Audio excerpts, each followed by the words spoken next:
Let's do it. Kick us off. Thank you for joining us again for another amazing episode of Freerun Talks, where we dive into all the best news in the food and beverage industry. And I'm joined today by my co-hosts, Mr. Mike Laszlo out of Boulder, Colorado, and Dustin Wilson out of New York City.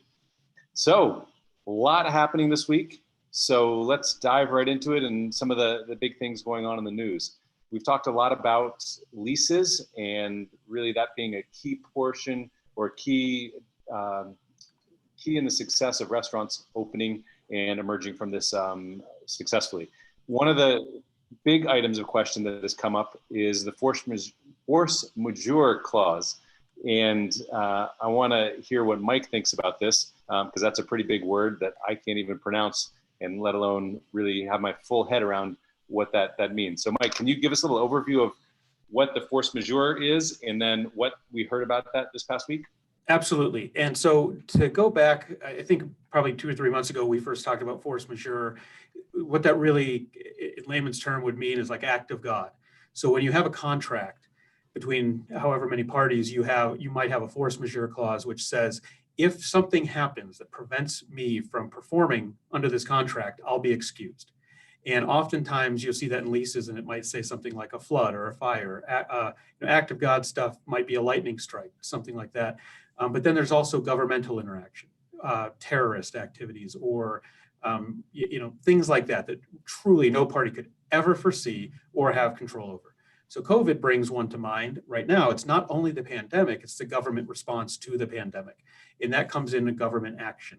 So neither party, neither the landlord nor the tenant, could have foreseen that the restaurant, let's say restaurant in this instance, would be shut down due to a governmental order or highly reduced in its ability to operate. So that's what that's what we have. That's what's relevant. So what happened last week? A federal bankruptcy court in Illinois, applying Illinois law to a particular lease of a restaurant, said that the force majeure clause would come into effect, would be triggered by the government action. In that case, Governor Pritzker, governor of Illinois, issued an order on March 16th, as most states' governors did, saying that you could not be open to in-dining experience, and that you could only do takeout. So the federal court said, because the governor did that, and that your force majeure clause reads a certain way to include in force majeure governmental action, we're going to reduce the rent. And in this case, they reduced it not completely, but proportionate to the reduction, essentially the reduction in revenue. And in this particular case, the restaurant said, we've been down, pretty much lost 75% of our business. So the court said, I'm going to take that. And so essentially you owe 25%. Now I'm glossing over it. There's going to be a lot of little details, but a couple key things for me based on this opinion. One, it's a federal court decision. It's bankruptcy, but it's still a federal court decision. So while it doesn't have precedential value, even in the state of Illinois or around the country, federal courts certainly do. Other federal courts do look to their sister courts to say, what is somebody else doing? And I think the arguments here are very sound and they make sense. It's what we've been saying on this show for the last 3 months. It's what I've been saying in my practice, that you leased me a space with 55 interior seats. The government says I'm not allowed to use those, and you're not allowed to let me use those. I shouldn't have to pay for them, and I completely agree with that perspective. So that's one aspect. I could see other courts buying this argument. And then the other point is, I wouldn't even wait to get to court. I would take this right to my landlord now and say, hey, look, you should reduce my rent, or we're involved in negotiations and I want to see a reduction in rent because this is the right thinking, and all courts or many courts are going to go down this line. The final point I would say is, the final takeaway rather, is that you need to scour your lease. After I read this, I went right to a couple lease issues I've got right now on this exact issue and read the force majeure clauses, and they are not as favorable as the issue as the force majeure clause in this particular case. So I don't know that we get to have this reasoning, but it's so important to go and read those documents and make sure, because you might have some relief here. And I think it's well reasoned. When you say they're not as favorable in the leases, what give me an example of what might not be as favorable? One example is a scenario where the force majeure clause only applies to the landlord.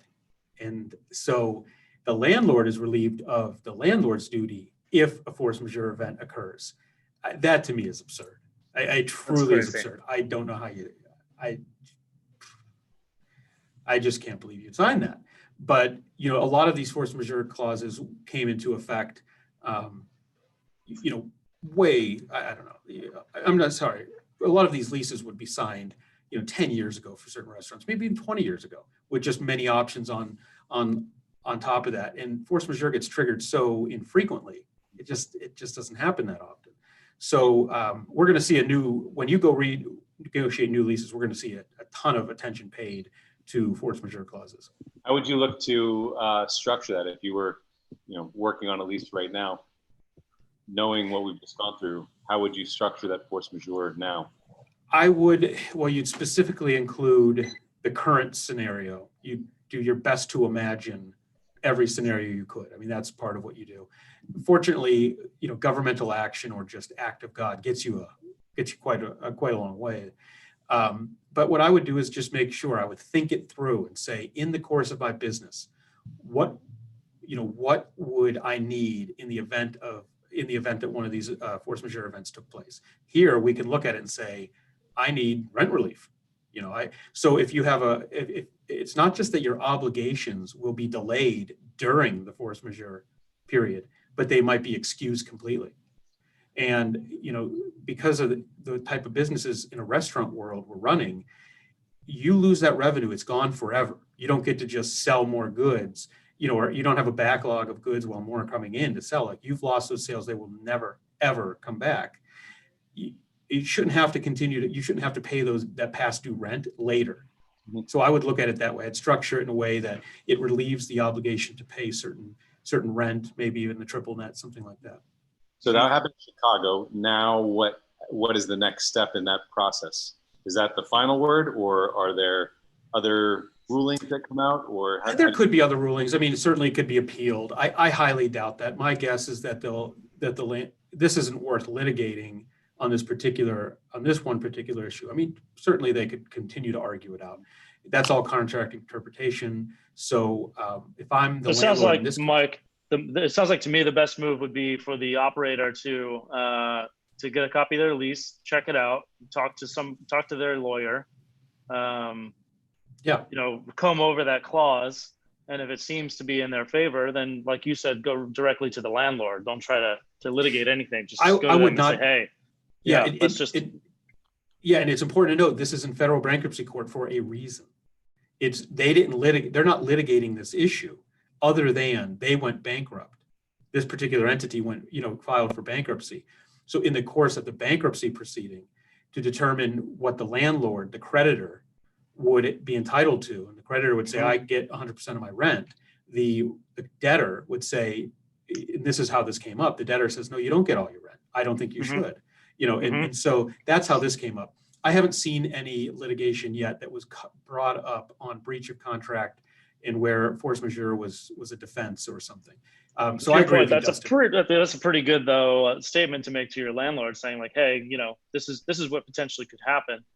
So I'm going to wait. I'm going to take this. Let's take a look at this. Let's work with each other and figure something out here. Absolutely. Yeah. I think the point I'd make is, hey, landlord, look, we got to do something, because I feel that I could take this to court and win. Mm-hmm. We're going to get the same result that I'm proposing now. Why waste the time litigating?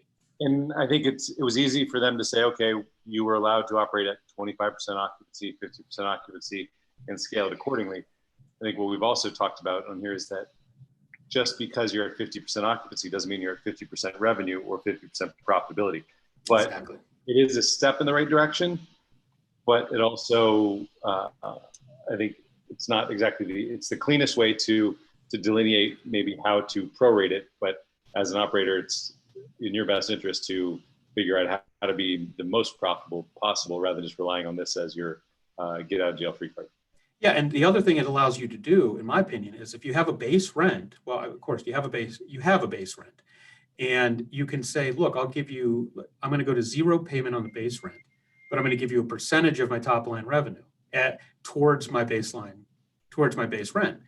And if I reach 100% of the base rent, great, you've got your payment. And we're not, but it's going to be like a not to exceed thing. Like I'll pay 6% of my top line revenue up to the amount of the base rent. If it's 10% of the base rent, well, look, that's what the space that you're leasing me produces under the current situation. If it produces 100%, great, we've reached that. But it's certainly not fair none of this is fair. We all agree on that. None of this is fair. The bank's not going to get their full mortgage payment. The landlord's not going to get their full rent payment, and the tenant's not going to get all the revenue they think they should have or that they're used to. So everybody has to take the haircut. I mean, this is something I feel like deja vu. The three of us talked about 2 months ago, but what we're seeing now is those ideas that landlords and tenants have been kicking around have essentially been brought up to a court. Not essentially, they have been brought up to a court, and a court has rendered an opinion, and I think it was the right decision. Switching to another topic, sort of somewhat related to bankruptcies and closures. Saw a couple of closures announced this week, and one of those was in Portland. Actually, it was a place that I ate, I think, one of my last meals before the lockdown, and that is Pok Pok in Portland. Announced that they're closing, I think it's 4 or 5 of their restaurants. They're going to keep the original Pok Pok open, but they had some plans for growth. And for those that don't know, Pok Pok is an amazing, really authentic Thai restaurant that started in Portland, Oregon. They had a couple of restaurants here in New York, but those closed, and they were just concentrated now on Portland. And I think they were known for their wings, which had the fish sauce and were delicious and fiery. And they'd actually done a couple of wing spots that had been off spins of that in hopes of growing it. But it's a shame to hear that they're closing and going back to just the basics. So that's an example of, no matter how successful a restaurant might be, so many different variables in terms of why it's closing. That's a sad one. Love that place. Yeah, and I just read Colorado Restaurant Association put out a survey, or the results of a survey they did over the first week of June. And shockingly, 56% of restaurants said that they would consider closing in the next 3 months, within the next 3 months, if the current regulation stayed or the current conditions stayed as they were. I mean, we've always said, going back to the beginning, that we thought the number was higher than 50%, but here we are 2.5 months removed from that initial forecast, and we have people actually saying that. So, we've seen. There's a graveyard of restaurants here in Colorado. It continues. Saab, I have a question. You used to, as the former CEO of Bar Taco, you guys had a lot of outlets.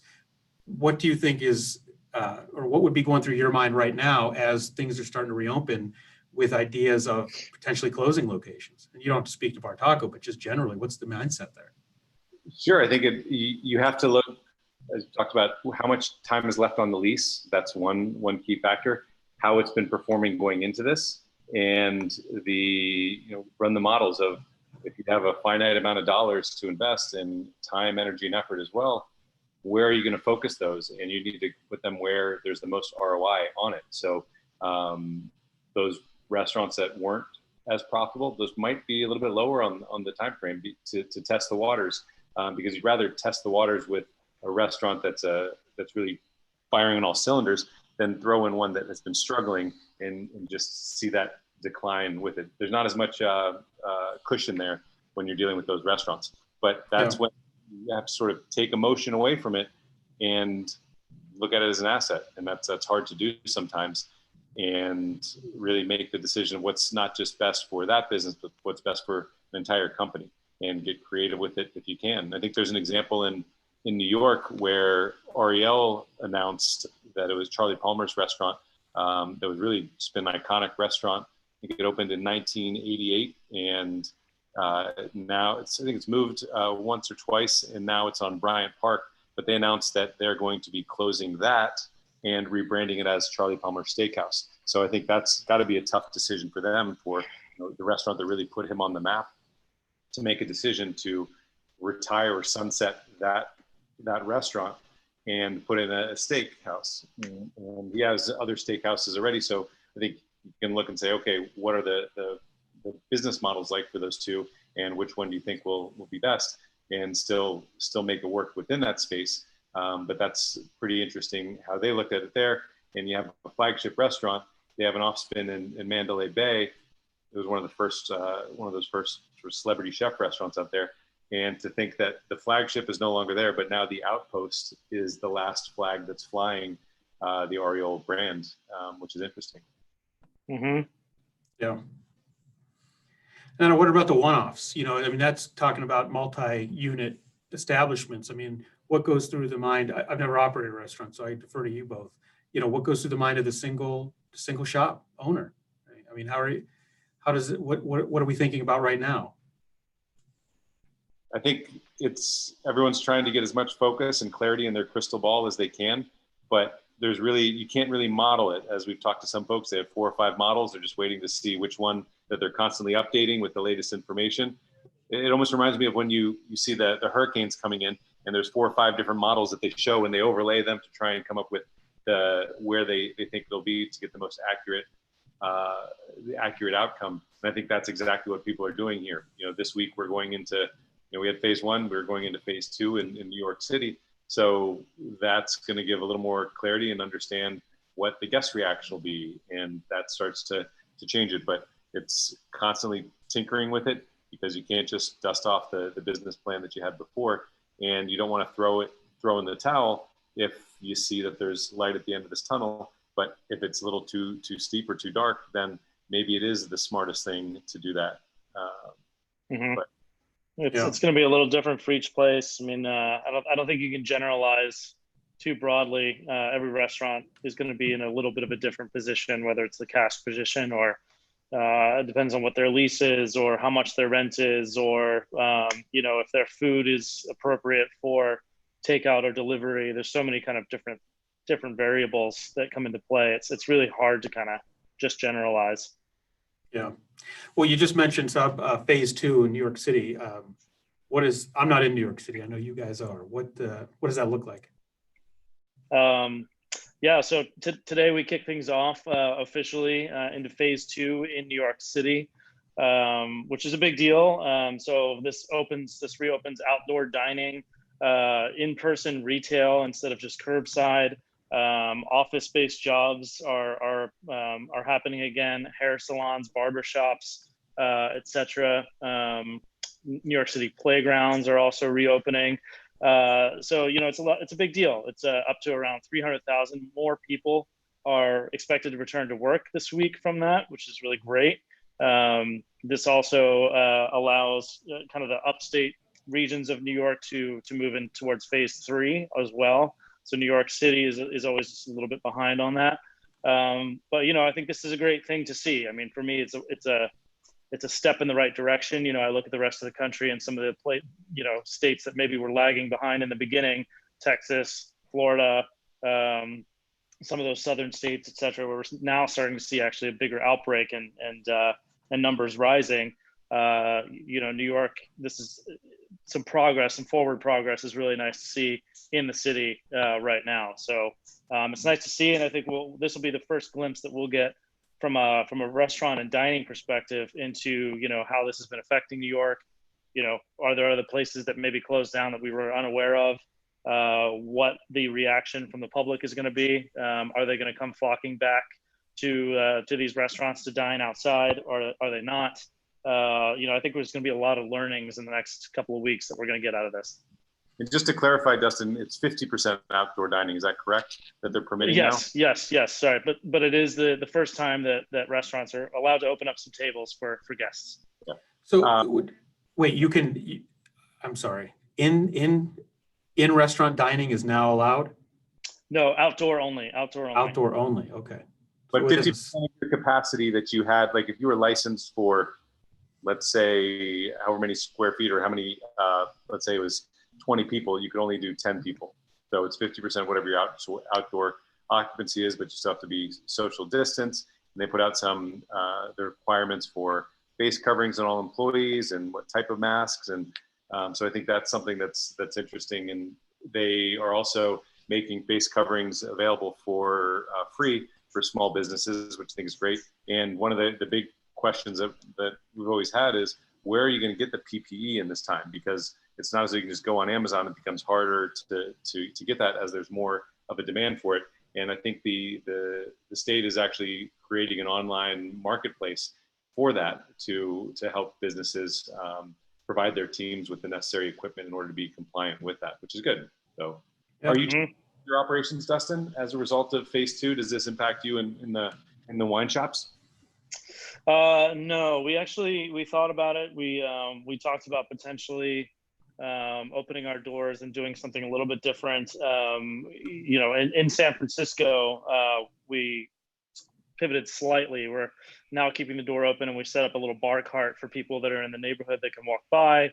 They can taste a few things with us, place orders, interact with a staff member, learn a little something, make a purchase if they want to, where everything else prior to last week was online only.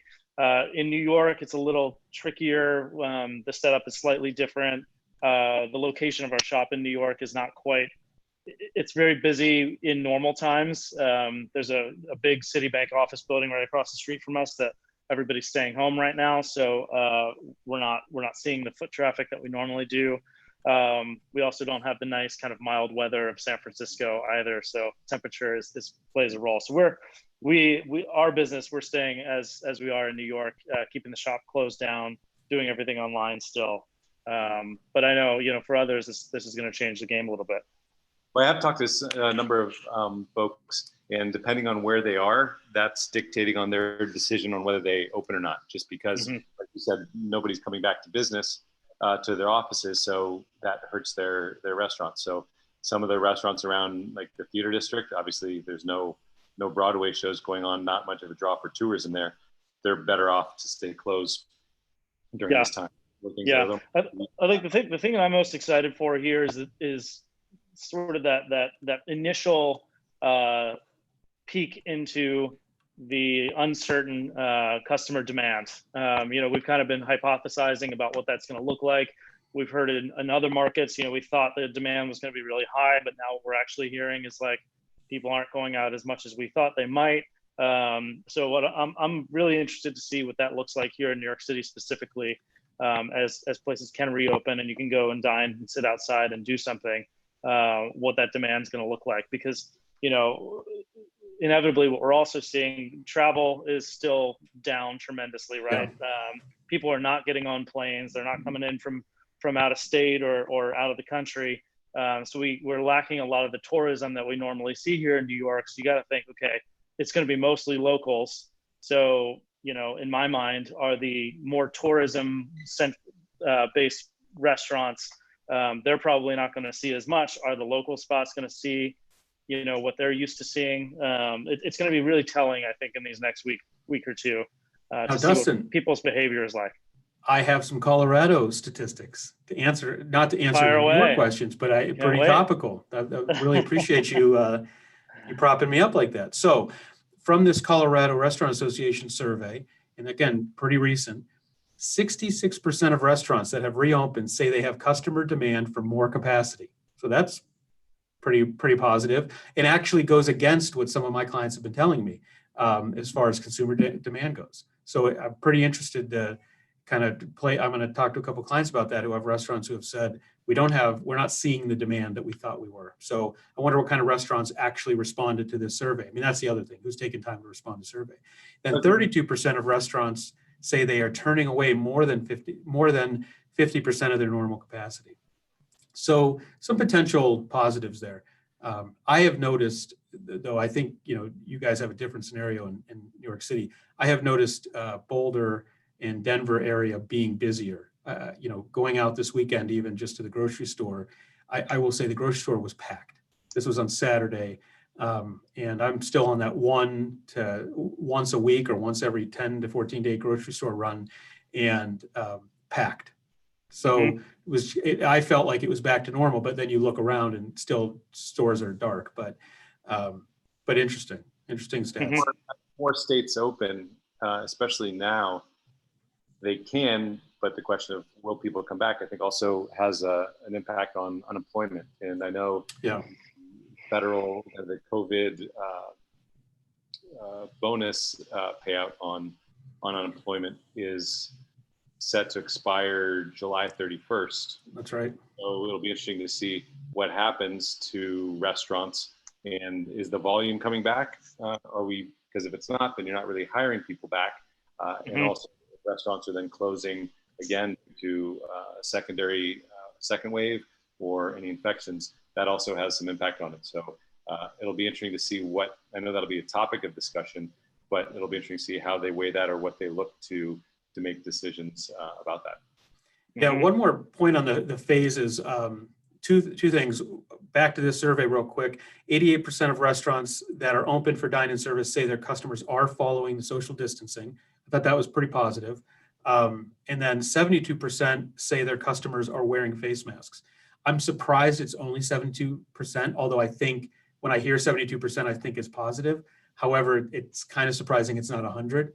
The way I look at it, even if I don't like wearing a mask. I'm sorry, what? 28% people that aren't wearing masks, if you want to look at it that way. Yeah, exactly. Right. I know. And I hate wearing a mask, but if I walk into somebody's home, they tell me to take my shoes off, I do it. If I go into somebody's restaurant and they say, wear a mask, I'm going to do it. Otherwise I'll leave. It's shocking. So I guess in Colorado, I got to be honest, I didn't even know we had an option not to wear a mask. So that number should be closer to 100. Well, I believe here in New York City, customers are, I believe, required to wear masks unless they are seated. Yeah, that's how it is here. You got to wear it to get in, and then if you're getting up to go to the bathroom or something, you got to put it back on. Yeah, and I'm quite positive that's the case here. So it's surprising. I wonder the background of that 72% number, but in any event, better than 50. And we're living in that world where anything better than 50 seems to be okay. One other point, I know we've talked a lot about Arizona, and it's been in the media a lot lately about how there seems to be more spike in Arizona these days. People aren't wearing masks. Again, these are reports. I haven't been there. See what's actually happening there, Mike. You know what? I will. I'll go down. That's a good idea.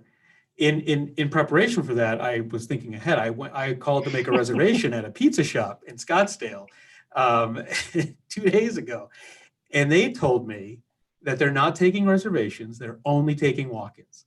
And I did a double take, and I said, no, what you mean, I'm sure what you meant to say was, you're not doing walk-ins, you're only taking reservations. But sure enough, this famous pizza shop said, nope, we're only taking walk-ins, and the wait's generally 30 minutes, but we'll get you in, and six top is the max. I couldn't believe it. So not a reservation heavy system, I suppose, down there, but pretty surprising what people are doing in their own phases. Well, living on the edge there. I guess. Helps them fill their seats more, but not really the smartest. There's not a lot of rain and inclement weather down there. So it's not as though, I guess, people just wait outside then. I love waiting outside in 114 degree heat on a tarmac. I mean, that's one of my favorite things to do. Maybe with a nice glass of Amarone,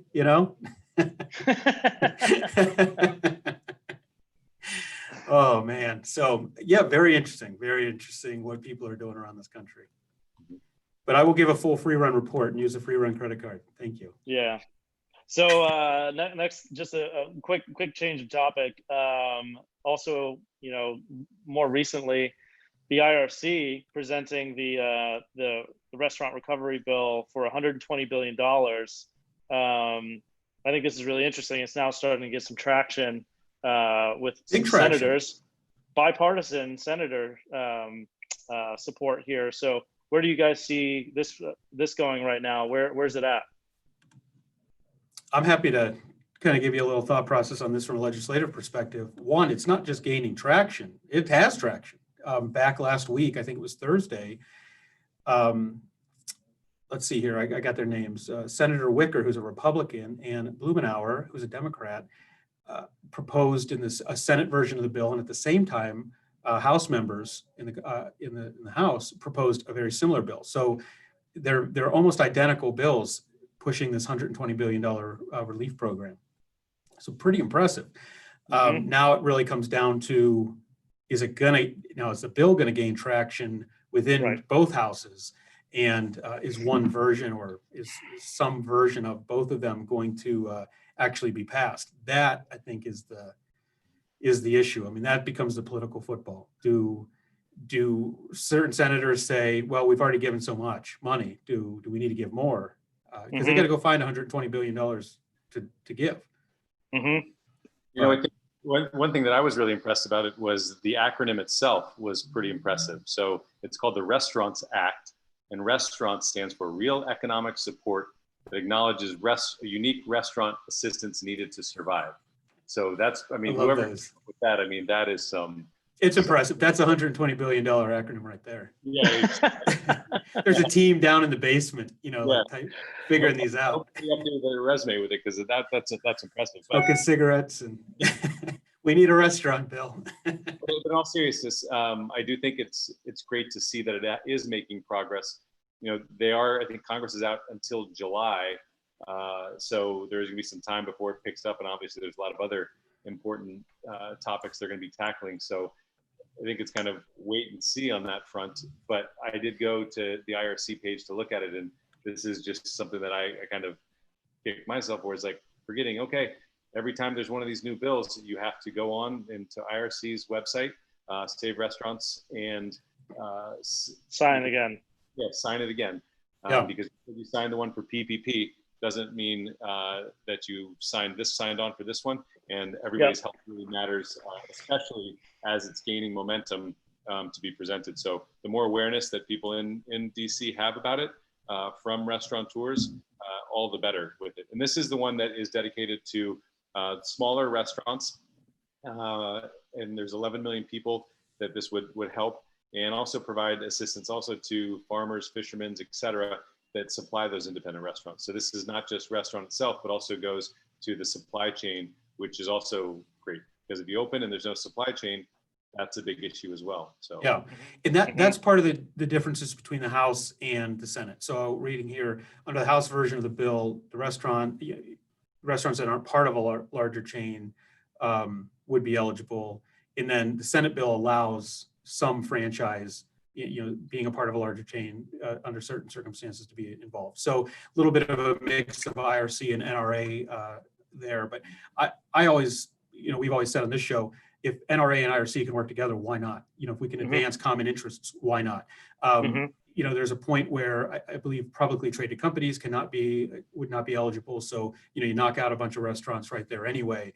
But, you know, in my opinion is, you know, if you're trying to help the industry and trying to help the supply chain, you know, if I'm a small shop in Boulder, Colorado, I kind of want the supply chain to be run. I want the 40 outlet units or 40 unit outlets to be to participate, because that helps my supply chain. I mean, I get better beef or I get more cheaper prices. So, I mean, I think all boats will rise if something like this happens.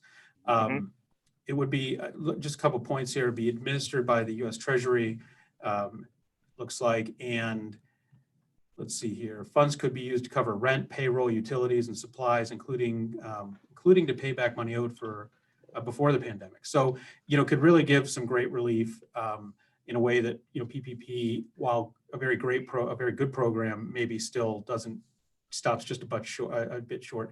And I think there aren't the same requirements about employee retention and stuff in this particular in these bills. So just gut feeling for you guys. I mean, what are your thoughts around this getting through? It's really hard. You go first. Tell, but I really don't know what to bet on when it comes to these in terms of what's going to pass, what's not. I think the PPP, I saw that as a broad to a number of different industries, and felt good about this one.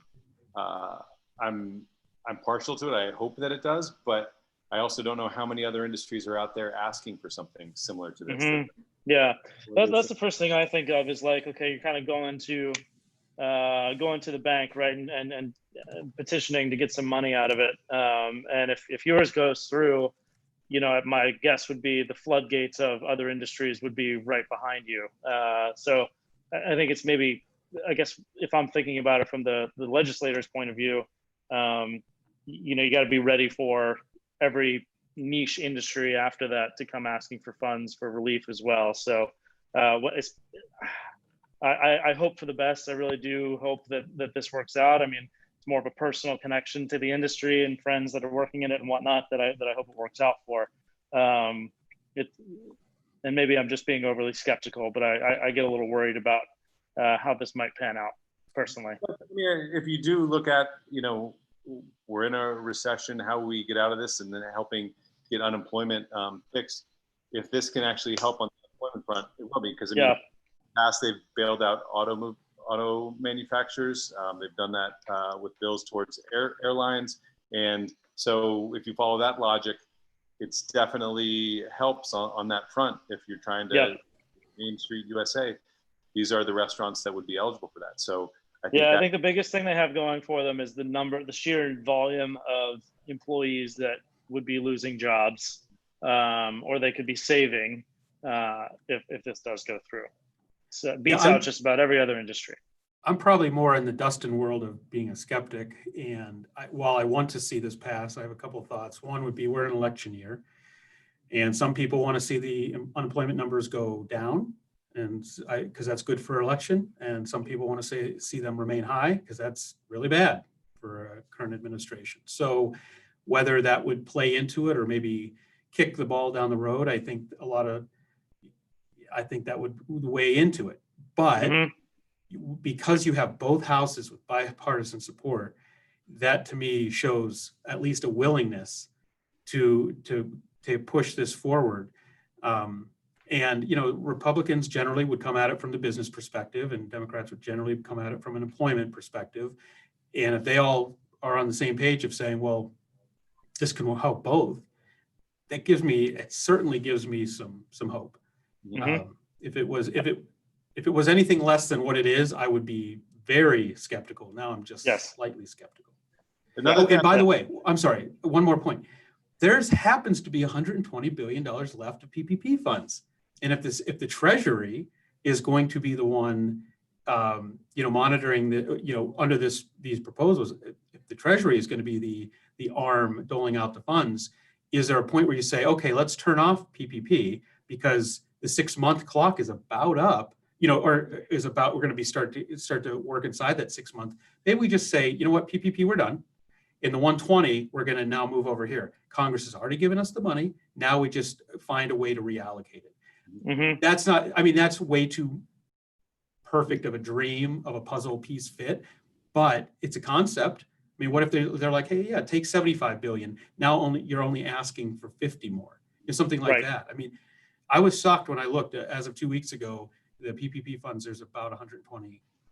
I do think that it's also a benefit too, that to some extent that they're waiting until July, because I think we've seen so much new, like the rate at which things have been changing and evolving has been so great that I think it'll really help us understand. Because if you look at this from the standpoint of now most states are bringing, opening restaurants again, so we can actually see what the impact of that is on unemployment, how many are still unemployed in the hospitality industry.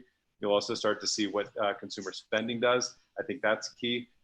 If there are any relapses or second waves anywhere, that will also show a need for going to the next tranche of defense on that. So I think there'll be a little more, instead of just being a knee-jerk reaction, it's a forced pause to say, hey, we know what we're asking for, but this will actually show how best to apply it, or where it can be most beneficial, and be able to really understand the impact that the first phases have had. So. Yeah, it's tricky too, though, because the longer time goes by, the more likely restaurants are going to be closing, right? I mean, they can only survive for so long. Every new month that kicks off a landlord bill, it's really tough for these restaurants. Yeah, absolutely. Well, maybe we should move into a new topic. Abrupt segue here into something else I found really interesting this past week has been the delivery space. In particular, the Grubhub merger with Just Eat Takeaway of the Netherlands, the DoorDash $16 billion valuation, them taking in new money. This is just kind of seeing what's happening in that world a little bit is really interesting to me. And granted, I have a little bit of an inside view on that, but Dustin drives cool. Delivery services on his days off. That's the inside. My significant other works for one of these large companies, so I'm kind of closer to it. And what I find interesting about it is there's the huge uptick in business with this has really driven this kind of big desire for market share, for gaining in market share. And I think that was one of the reasons for Grubhub merging with Just Eat Takeaway, or Jet, as I've been told they're called. And DoorDash taking in more money as well. It's become a really, really tough competitive market to gain market share in. Tossing it out to you guys, what are your perspectives on what's going on right now? You see it, and I think if you look at some of the disruption that's happened in other industries, you see the disruption, everyone trying to get in, then there's consolidation that happens. And so I think that's what we're seeing here. My question is, those valuations seem pretty high, and I'm just wondering what they're basing those on. Obviously, there's some people much smarter than me that are doing all these numbers to see what it's actually valued at, or what they should pay for it.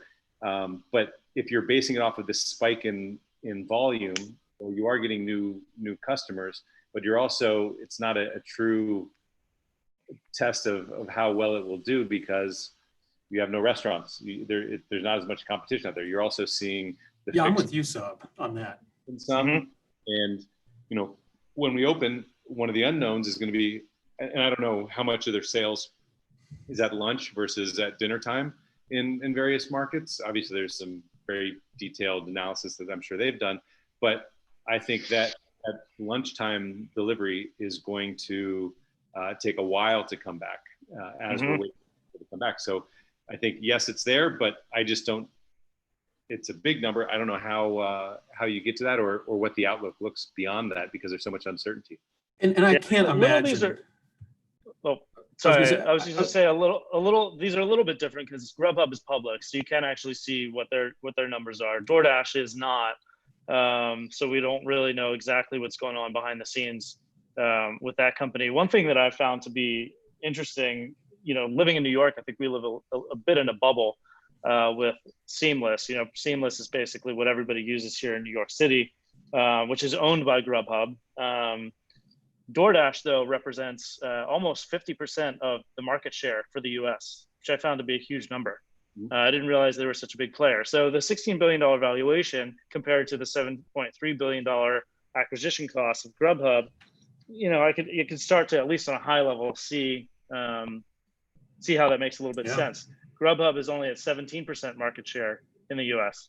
So those numbers start to add up a little bit if you compare them to one another. Yeah, the valuation, like, is there the ROI on that valuation, or is it overvalued? And that's the right. I mean, I think numbers for Grubhub first quarter too, I think they did somewhere close to $2 billion in revenue, but still lost $33 million. So, I mean, these companies are not, killing it on the profit side right at the moment. It's really all about just scratching for every point of market share that they can get their hands on. Yeah, I assume they have good advisors and they have good people doing the valuation. So it's hard to really critique that, in my opinion. But it just, from a thumb in the air, it seems that we're making these decisions in the height of a pandemic, where, and maybe they look at it and say, well, this is just exposing the need and the place of our services. But yeah, once we get out of this, and the competition the competition is standard in-house dining, where does that go? Where, I still have never used any of these services that I know of. I think I've called a restaurant and they've farmed it out and had somebody bring this back. But I would think there's a lot of people. That's old school, Mike. I know. Well, I also feel like I want to give, if I know the restaurant, I'm going to just call them and give them the opportunity not to pay the fee. Yeah. It's so funny because my parents, who live in Maryland, same kind of thing. We go down when they place orders for like pizza or subs or something, they just basically pull out the phone book. Go to the drawer and get the menu. Yeah, they go to the drawer and get the menu out and call the pizza place up. Yeah. I still do it. I like to have that contact, Well, it'd be like if Charmin was trying to buy Cottonelle, like the first week in the second week in March, when all the toilet paper. Right. It's true. Yeah, definitely. Go long on that, or are things going to normalize? Yeah, so it's interesting to see what the strategies are, and that I don't really understand as much. No, and that's why they're losing $33 million onto, and we're not. Yeah, and maybe it's just, there's a big uptick in business, and they're just kind of they're trying to maximize their time here. I'm not sure.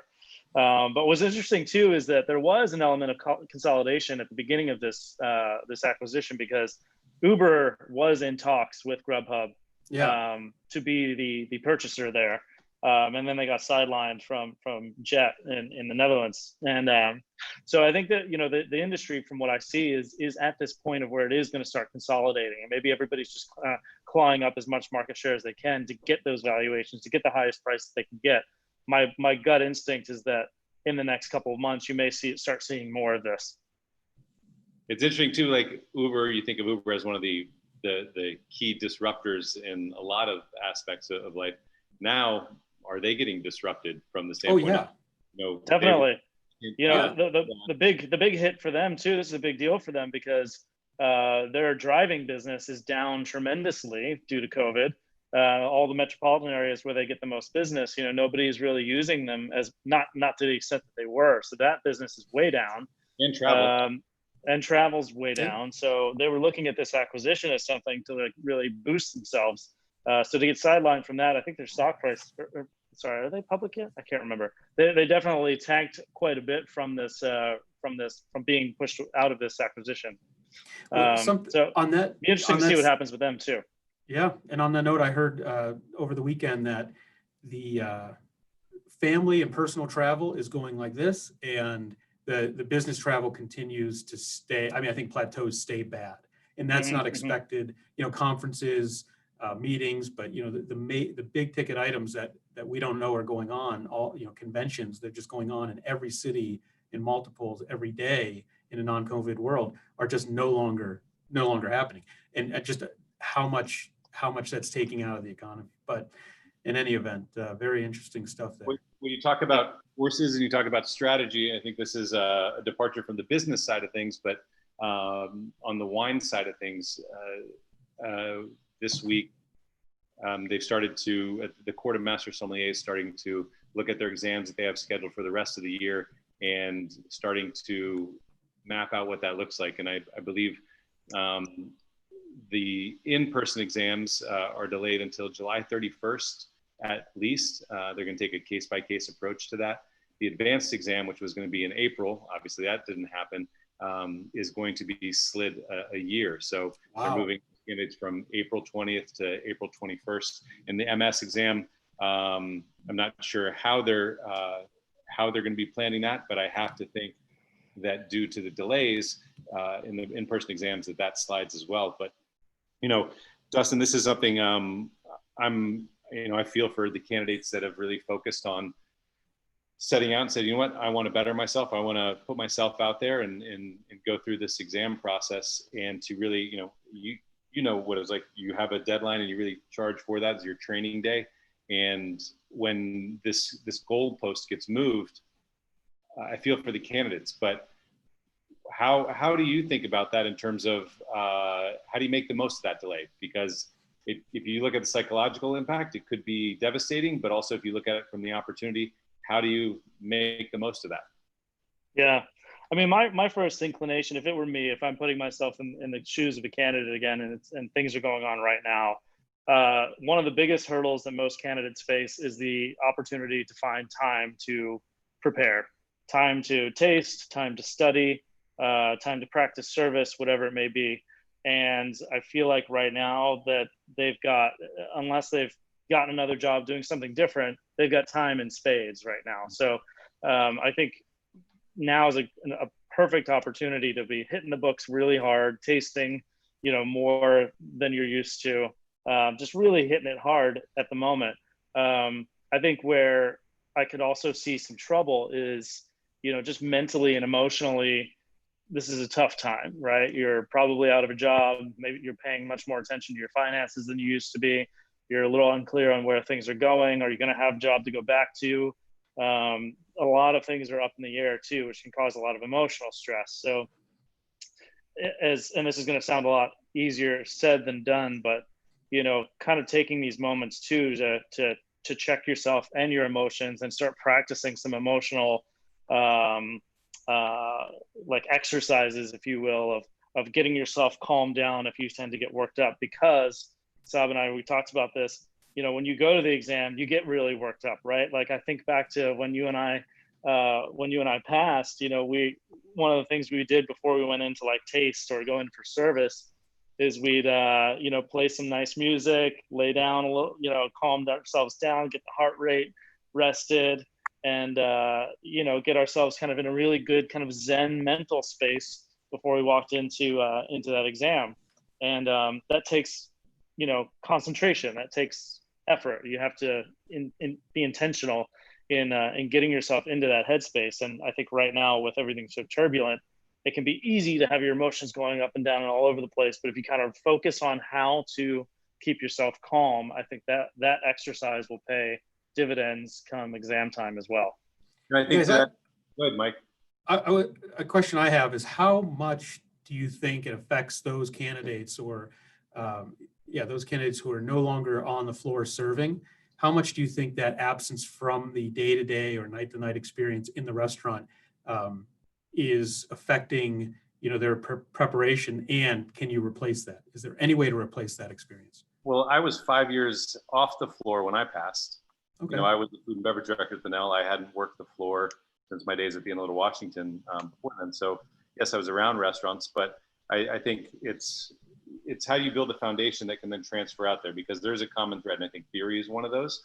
And there's theory that comes into play. And when I'm just asking you questions, there's theory of when you're in service. And then there's also mechanics, of course. And while you may not be able to focus on the mechanics, by knowing that theory, that's what builds your confidence of knowing that, hey, I always felt like when I walked into service was like, this is my world. These people are in my house now. This is what I do day in, day out. And it was using hospitality, it was using that theory.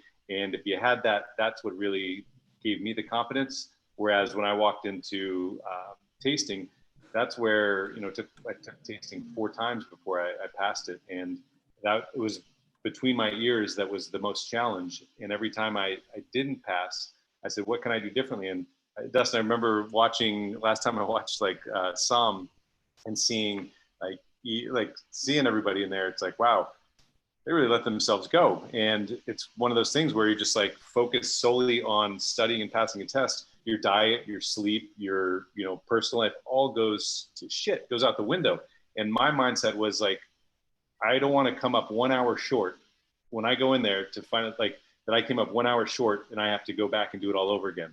And so I just dove head first in there. But when I had tasting left, I realized that tasting is, in my mind, it was the most psychological, challenging aspect of it. And I realized that I was in Aspen at the time. And so I made time, I couldn't taste every day. So I made time to go snowboarding. I made time to get on my bike and go hiking as well. And from the fact that when I'm doing those things, if I wasn't in the moment focusing on what I was doing then, I'd fall off a mountain. And so it forced me to clear my head, recharge, so that when I did focus on tasting, I was that much more mentally prepared and mentally tough with it. And that was, to me, a true difference in how I did it the first 3 times to the last time of it. So. Mm-hmm. Yeah, I have people in my world, I have people asking, law students asking about the bar, and they've been thrown into major disruption through this process. And I look at those, the MS, I represent and I'm friends with quite a few MSs. And so I understand that process as much as somebody who hasn't gone through it can. And there's a lot of similarities with prepping for the bar. And it's, if you're not taking advantage of this time and, preparing yourself, taking the best advantage of this time right now, you're really wasting the time. And I can't imagine, having been a law student, prepping for the bar, knowing that I had an extra 6 months to prep for it. I mean, you might get lost in that time, but yeah, there'd be no excuse for that. I mean, you have a huge detriment, but also somewhat of a gift of time. And I know you're always one with words of wisdom, Mike. So what I would, you can feel free to use this if you want, as you're talking to those people trying to pass the bar, I would say, hey, don't just try and pass it, raise it. Yeah. You are the best. There you go. But you can't be over-prepared. I will also add to this, and I just can't help myself with it. Sommeliers, I think if your job is a sommelier and you're prepping for the exams, now is also a really good time for you to try to learn some other skill sets that could be applicable for a restaurant setting or a management style setting. For better, for worse. I mean, I get very concerned about what that position is going to be like when the jobs come back in, when restaurants are reopening. My gut feeling is it's going to be one of the last positions to come back online. I think a lot of restaurants may be even dropping that position altogether. So if you know, again, just kind of use this time wisely. Continue to study for your exams, but I would maybe balance that out with a little bit of prep in any way that you can on how to build some other skill sets for yourself when you re-enter the job market. How do you structure your curriculum, Dustin, when you're studying? Me? How so? I mean, like, if you know, okay, the date's been moved, and so now let's say it's next April. How do you? Yeah. So I mean, the way that I've always told people to do it, and this is exactly what I did, was I built a syllabus for myself. I said, okay, you know, I've got an end date in mind as to when the exam is. I would then back up until whenever I'm starting to study, and I would build a syllabus that led through until that time. And I would always reserve the last 4 to 6 weeks or so of just pure review, just review. So you want to leave that open. So that means I had, you know, however much time minus 6 weeks to study and do everything that I needed to do. Because in my mind, prepping for the MS is there's a lot of accumulation of knowledge, and then there's the kind of actually remembering all that knowledge. So, you know, I'd spend that first chunk of time of just, you know, reading all the books that I could, going online, getting all the resources together, taking my notes on my flashcards, making my maps, etc., whatever study method works for you. Not necessarily trying to absorb it and remember all of it, but just gather all of it so it's in one place. And then taking those last 6 weeks and not doing any more research, but just using all the information that I've accumulated and pound that into your brain, you know, for those last 6 weeks. And that's how I would do it. And that way you're really diligent and set a week by week schedule. Stay on that schedule. I think that's really difficult to do because you can get lost in the rabbit hole of wine, right? Stay on the schedule so that way, you know, by the time you get to the end, you've covered everything. I did something similar, and it was one thing I found was that, I'd be dragging, or I'd have to slide something, and I just slide the whole thing. Whereas this is the benefit of taking it a number of times. Realized, okay, if I miss a deadline, I don't finish something, I need to add it to the list. I need to make it up down the road, but it can't stop me from moving on. And that way, I wouldn't get behind, and I could stick to that schedule. Just okay, I have to stay after class now on one of those other and go through that. Yeah, because there's a domino effect, right? Like if you spend an extra 2 or 3 days on the Loire Valley or something like that, instead of moving on, like you said you meant to, then you do that for a couple of other topics. All of a sudden, it's really easy to get a couple of weeks behind, and then you're carving into your review time, and then maybe you're eating up all your review time. You have no time left at the end, so it's really easy for it to get out of hand if you don't stay on that schedule. I think people also like, it's hard to taste. I can't taste with my tasting group. And I think this is one thing I did in a similar way was, once we knew the exam was coming up, I stopped tasting, I started drinking. And I say that from the standpoint of, okay, what are the wines that you have a hard time with, or that you really want to get intimately acquainted with, and try those side by side and actually sit there and drink them, not just, you know, blind taste and hope you get it, but really just go through that, almost work the grid, even knowing what it is to really understand why and how it Definitely. tastes. Yeah, I tell people all the time, I'm like, you know, there's too much blind tasting in blind tasting practice. Like you don't actually need to blind taste as much as you think you do. A lot of drinking and knowing exactly what you're drinking and memorizing that is just as important as practicing blind tasting. You know, part of the whole process is building your taste memory, building the smell memories, you know, and if you are always going into a wine blind, it's really difficult to do that. But if you sit down with a bottle of Albarino or Torrentes or whatever it is, you know exactly what it is and you're smelling it and tasting it, you're memorizing that. So kind of think of just drinking as, you know, looking at your flashcards for tasting. Guys, I have a question for both of you on this topic before we get out of here. Words of advice to those candidates who might say, you know what, I don't even know if there's going to be a job for me at the end of the rainbow. I might just quit studying and not take the exam. What would you say to them? Don't do it. Stick with it.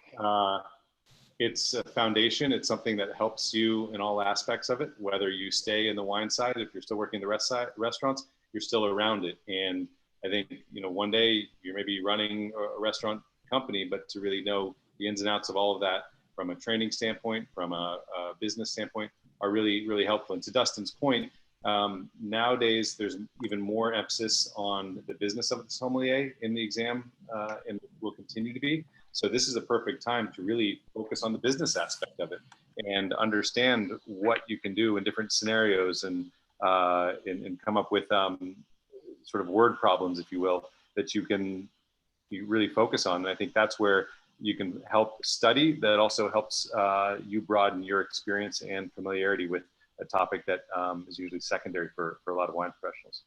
Mm-hmm. Yeah, my answer to that too is, I think every time you take the exam, you also you better yourself every time. Whether you pass or not, you definitely leave that exam a better sommelier, a better professional.